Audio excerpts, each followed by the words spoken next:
Well, looks like we've got another mystery on our hands, gang. Scooby Doo and the Cyber Chase blessed our little blue planet in the year of 2001 in both a movie and video game format simultaneously, which, often in itself, screams cash grab.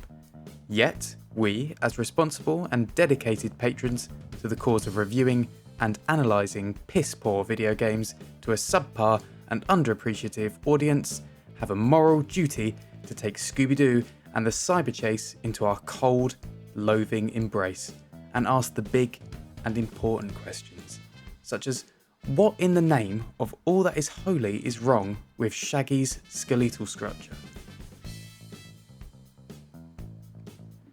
But enough of all this idle chatter. Let's jump into the exciting video game release of Scooby Doo and the Cyber Chase for the PlayStation 1. In what is perhaps a typical yet deeply enjoyable fashion, the main menu opens up to us with the old familiar tones of the Scooby Doo theme tune, a song so ancient and recognisable that it's potentially got the tablature and sheet music written on the outside of ancient Greek pottery, or potentially on the inside of cave walls.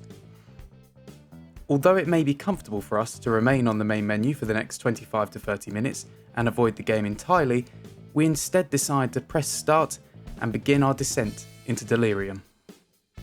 The opening cutscene presents us with our antagonist and an interesting bit of exposition in the form of his diabolical plan, which, on a certain level, manages to break the fourth wall entirely by claiming he has spread his evil virus all over this game. I've spread my evil virus all over this game. Considering the bug-ridden mess we are soon to play and waste our lives on, this sentence seems all too apt. Soon afterwards, we are presented with the good old familiar gang. There's very little to talk over here. Most everyone is how you remember them. Scooby is Scooby, though with a lifeless and soulless look in his eyes. Shaggy continues to have the most painful looking case of scoliosis you could imagine, and Velma looks like something straight out of Pan's Bloody Labyrinth.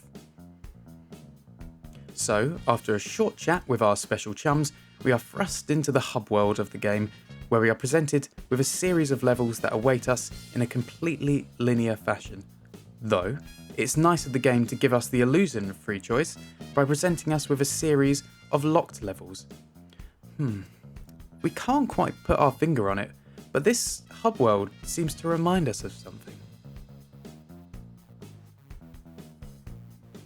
Our first level is classical Japan, where we are interrupted again, and again, and again, and again, and again, by our incredibly helpful chums to ensure our success against our zippy little antagonists. Try throwing a pie at them. The actual game plays like an incredibly poor rip-off of something, though in a shameless and deeply embarrassing manner, considering its poor presentation, lack of depth in terms of gameplay, mechanics and challenge, and finally, a complete lack of character. Though, when we finally came up against a new foe in the form of a karate black belt with a considerably inappropriate love for dogs, we consider that perhaps we were wrong in judging the game as completely characterless. After all, watching a Great Dane get hip thrusted at from great distance is something we both never and always hoped we'd be able to see. Final attack on this game's presentation comes in the form of Scooby Doo's particular audio, as anything you do, touch, smell, or fart upon prompts our boy Scooby to perform vocal diarrhea over and over and over and over again.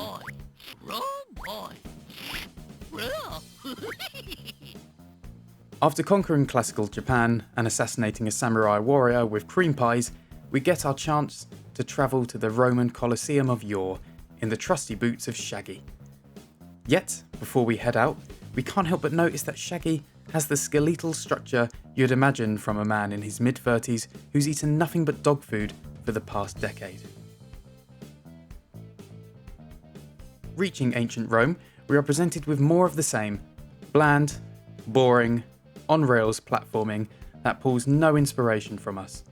Though, it did also present to us two distinct sequences of what we can only describe as the most complicated, hard as nails 3D platforming you could imagine. Though we can chalk these inexcusable series of deaths down to poor design and not an innate challenge built into the game to test its players.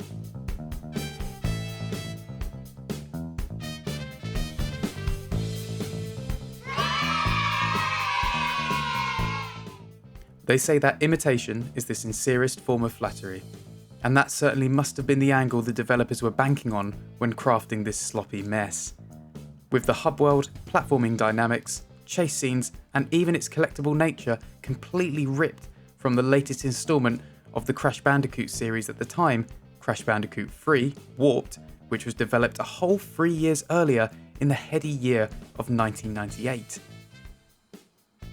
In short, this game is a pale imitation of other far superior games, prompting us to put our copy of Scooby Doo in the cyber chase away from sight and mind and vow never to play it again. Not even for a Scooby snack. Would you do it for a whole box of Scooby snacks?